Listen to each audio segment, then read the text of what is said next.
శ్రీ గురుభ్యో నమః.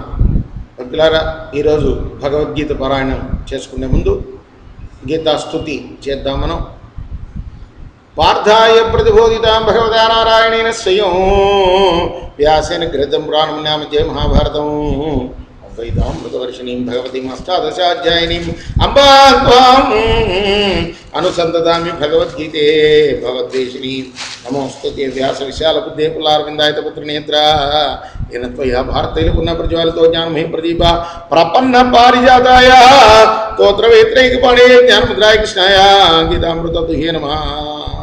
वसुदेव सुतं देवं तं जानुरमर्दनं देवकी परमानन्दं कृष्णं वन्दे जगद्गुरुं भीष्मद्रोणराजेन्द्रजलागान्धारणिलोत्पला शल्यग्राहकी कृपेर्मणि कन्नेन वेलाकुला अश्वत्थामकर्ण घोरं करा दुर्योधनावर्तिने सोत्तीर्णा कृपाणवैरणदय केवर्तय केशवः हराश्चर्यवचस्रोजं लङ्घिताद्धगन्धोत्कलं नानाख्यानकेसरं हरिदासम्बोधनाबोध्यं लोके सज्जन सर्वदैरहरे पेपीमानमुदा भूयात् भारतपङ्कजं कलिमलप्रध्वंसन श्रेयसे मूकं करोति वाचालां पंगुल्लंघयते गिरिं यत्कृपातमं वन्दे परमानन्दमाधवं शान्ताकारं भुजगशयनं पद्मनाभं सुरेशं विश्वाकारं गगनसदृशं मेघवर्णं शुभांगं लक्ष्मीकान्तं कमलनयनं योगिहृद्यानगम्यं वन्दे विष्णुं भवभैरवं सर्वलोकैकनाथं यं ब्रह्म वरुणेन्द्र रुद्रमरुतोस्तुन्नन्ति दिव्यैस्तवैवेदैः साङ्गपदक्रमं हृदय गायन्तीं सामगाच्छानावस्ते तद्गतेन वृथा पश्यन्ति मे गिरो यस्यान्तं नवदुस्रासनो देवाय तस्मै नमः. श्रीकृष्ण परब्रह्मणे नमः. श्रीमद्भगवद्गीता सप्तदशोऽध्यायः श्रद्धात्रय विभागयोगः. अर्जुन उवाच ये शास्त्रविधिमुत्सृज्य यजन्ते श्रद्धयान्विता तेषां निष्ठा तु का कृष्ण सत्त्वमोहो रजस्तमः. నిన్న స్వామి ఆఖరి శ్లోకంలో శాస్త్ర పద్ధతిని అతిక్రమించి ప్రవర్తించకూడదు అని కదా చెప్పాడు. అర్జునుడు అడుగుతున్నాడు ఇప్పుడు, కృష్ణ, ఎవరు శాస్త్ర నియమాలని పాటించకుండా కేవలం శ్రద్ధతోటి పూజాధికాలు చేస్తారో వాడి నడవడిక దేనికి సంబంధించిందయ్యా? రాజసమా, సాత్వికమా, తామసమా చెప్పమంటున్నాడు. శ్రీ భగవాన్ వాచ. భగవంతుడు విడమరిచి చెప్తున్నాడు దాన్ని. త్రివిధా భవతి శ్రద్ధ దేహినాం సా స్వభవజ సాత్వికీ రజసీ చైవ తమసీ చతితాం శృణు. అర్జున, మనుష్యుల్లో ఉండే శ్రద్ధ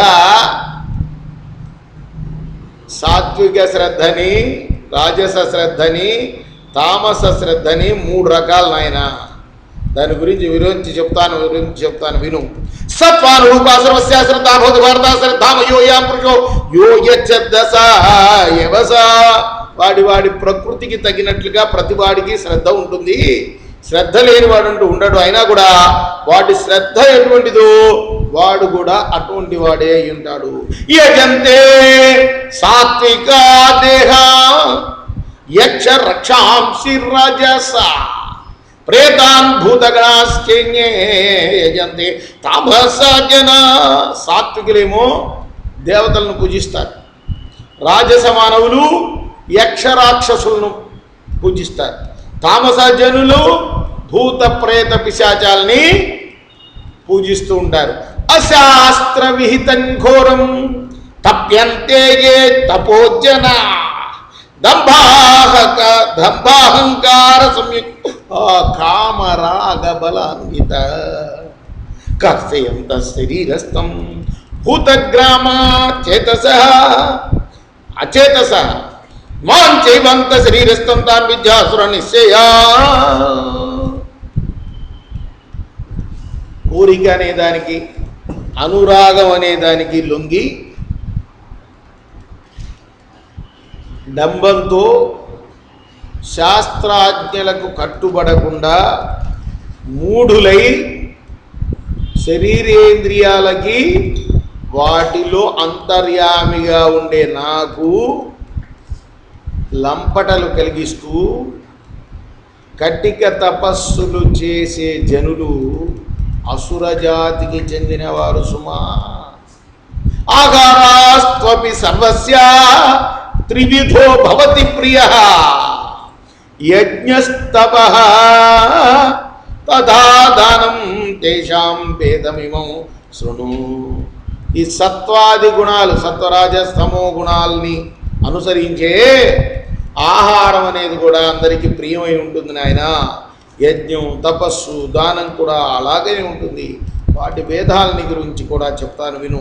ఆయుస్సత్వబలారోగ్య సుఖ ప్రీతి వివర్ధన రస్యా స్నిగ్ధా స్థిరా హృద్య ఆహార సాత్విక ప్రియ. ఆయుష్ని, పుష్టిని, బలాన్ని, ఆరోగ్యాన్ని, సుఖాన్ని, ప్రీతిని కలిగించేవి, తర్వాత జిడ్డుతో ఉండేవి, చెడకుండా ఉండేవి. అటువంటి ఆహారాలు సాత్విక జనులకు ప్రియంగా ఉంటాయి. కట్వాంల లవణాతృష్ణాతీక్ష వృక్ష విదాయ ఆహార రాజస శ్రేష్ట దుఃఖ శోకమయ ప్రద. కొంతమంది ఉంటారు నాలాంటి వాడు, దూగులు అన్నింటిలో ఉప్పు ఎక్కువ కావాలి. ఎందుకంటే రాజస గుణం, అది కారణం. కోపం తెప్పించే గుణం అదే రాజస గుణమే. అతి చేదు, అతి పులుపు, అతి ఉప్పు, అతి వేడి, ఇవన్నీ నా లక్షణాలే. నాకు కూడా ఎంతో వేడిగా ఉంటే కానీ ఉండాలి. ఈ అన్నంలో పోసుకుంటే పులుసు అయినా లేకపోతే పాలైనా ఏవైనా దప్పి కలిగించేవి. ఇటువంటి ఆహార పదార్థాలు రాజసికులకు ఇంపితమై ఉంటాయి. అంతేనండి. మరి మనం ఉన్న విషయం అది. ఎందుకంటే మన నెత్తి మీద ఉంచే మూట మన చేత ప్రవర్తన అలా చేయిస్తుంది. ఎంత సంస్కరింపబడ్డాలన్నా సంస్కారం ఎక్కడి నుంచి వస్తుంది? అది తొలగితే, ఎంతో కృషి చేస్తే కానీ తొలగదు ఆ నెత్తి మీద ఉన్న మూట.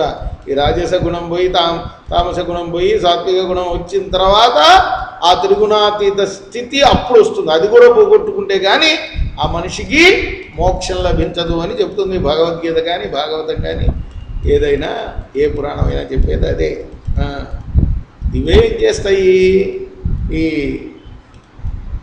రాజస గుణాలు పరిణామంలో రోగాలను కలిగిస్తాయి. అది అందుకోసం ఎక్కువ ఉప్పు తినద్దు డాక్టర్లు ఎందుకు చెప్తారు?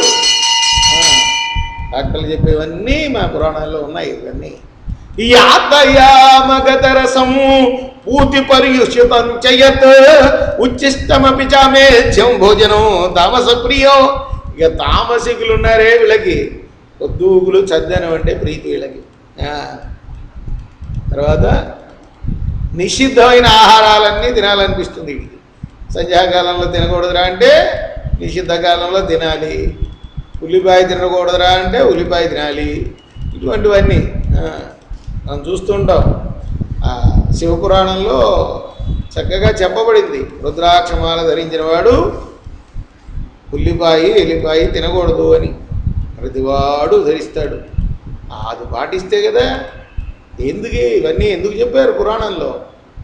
దానిలో నుంచే వస్తాయి మన గుణాలన్నీ కూడా. మనం తినే ఆహారాన్ని బట్టే ఉల్లిపాయలు ఎల్లిపాయలు తింటే తామస గుణం, రాజస గుణం ఇవి వస్తాయి. కాబట్టి నిషిద్ధమైన ఆహారాలే తినాలని ఉంటుందిరా ఎవడికి? తామసులకి. అఫలాకాంక్షి విర్యజ్ఞో విధి దృష్టో యుజ్యతే యస్తవ్యమేవేతి మనః సమాధాయ ససాత్వికః. ఇహ యజ్ఞాల గురించి కూడా 3 రకాలు చెప్తున్నాడు. ఎంత వివరించి చెప్తున్నాడు. ప్రశ్న అడిగింది ఏంటి? స్వామి అర్జునుడు, నాయన శాస్త్ర విధి ప్రకారం ఆచరించాలి అని చెప్పావు నువ్వు.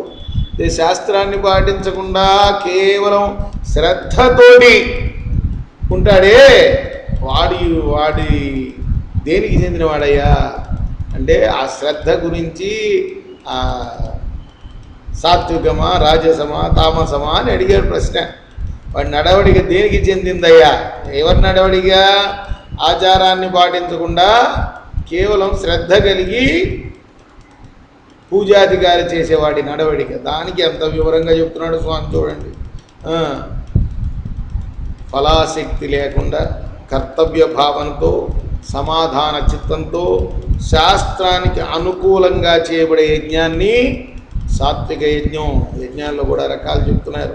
చివరికి ఏం చెప్తారో ఆ ప్రశ్నకి సమాధానం రేపు మనం పూర్తి చేద్దాం.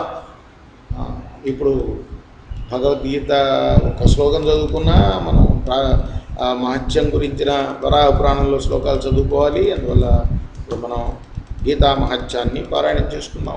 ధరోవాచ భగవాన్ పరమేశాన భక్తిరేవ్యాన్ని ప్రార్థముజ్యమానసే కథం భవతి ప్రభో ప్రారబ్ధముజ్యమానోపి గీతాభ్యాసరతదా సముక్త సుఖి లోకే కర్మణానుపలభ్యతే మహాపాపాది పాపాని గీతాధ్యానం కరోచ్చేత్ క్వచిత్ స్పర్శన కుర్వంతి నైవికల్మం భవత్ గీతాయాః పుస్తకం యత్ర యత్ర పాఠ ప్రవర్తతే తత్ర సర్వాణి తీర్థాని ప్రయాగాదీని తత్ర వై సర్వే దేవాశ్చర్యో యోగినః పన్నగాస్యే గోపాల గోప్యా వాపి నారదోర్దో పాషుదై సహాయో జయతే శీఘ్రం యత్ర గీతా ప్రవర్తతే యత్ర గీతా విచారస్య పఠనం పాఠం श्रुतौ तत्राहं निश्चितं पृथ्वी निवसां सदैव गीता श्रियं तिष्ठामि गीता मे च्युतमं गृहं गीता ज्ञानं पाश्रित्य त्रीन् लोकान् पालयाम्यहं गीता मे परमाविद्या ब्रह्मरूपान् संशय अर्थमात्राक्षराणि च स्वानिर्वाच्य पदात्मिका चिदानन्देन कृष्णेन प्रोक्त्वा समुक्तोर्जुनं वेदत्रयी परानन्दः तत्त्वार्थज्ञानमञ्जसः योऽष्टादश जपे निश्चन्नरो निश्चलमानसः ज्ञानसिद्धिं सलभते ततो याति ब्रह्मदं पाठे असमर्थसम्पूर्णेतार्थं पाठमाचरे तथा गोदानजं लभते नात्र संशय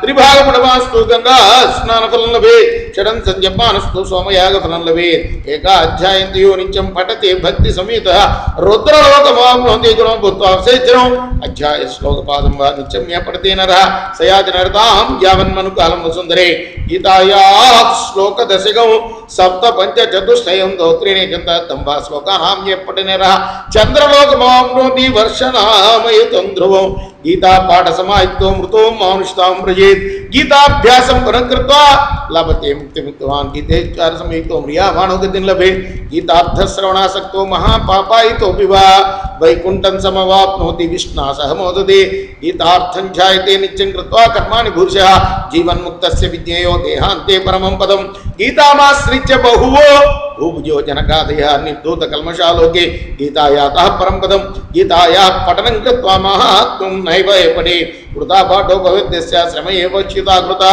एतान्महच्च संयुक्तं गीताभ्यासं करोति यः स तत्फलमाप्नोति दुर्लभां गतिमाप्नुयात् सूत उवाच महात्म्यमेतद्गीतायाः महात्मया प्रोक्तं सनातनं गीतान्ते च पठेज्जस्तु यदुक्तं तत्फलं लभेत् इति श्रीवराहपुराणे गीतामहत्यम्।